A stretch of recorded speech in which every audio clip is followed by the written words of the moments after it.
Footage published by the Israeli B'Tselem human rights organization shows an Israeli settler shooting an unarmed Palestinian at point-blank range, while an Israeli soldier stands behind him and does nothing. And in this security camera footage obtained by Reuters, settlers launch a surprise attack on a Palestinian village. These are far from isolated cases. The key issue here is impunity. There have been attacks by settlers, by Israeli security forces as well, against Palestinians in the West Bank. And by and large, we are seeing impunity. Attacks like these on Palestinian villages or farmland in the West Bank are being orchestrated by groups like Hashomer Yosh, who call themselves the Guardians of Judea and Samaria, using the biblical name for the West Bank. Officially a non-government organisation, it has received funding in recent years from Benjamin Netanyahu's far-right government.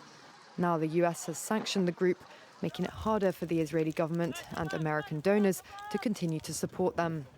The Israeli Prime Minister denounced the move. Israel views with utmost severity the imposition of sanctions on citizens of Israel. The issue is in a pointed discussion with the US.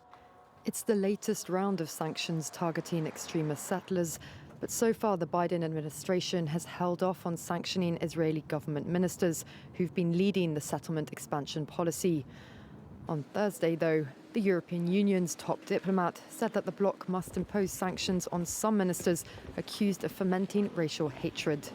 The call from the Minister of Foreign Affairs of Israel to displace people from the West Bank.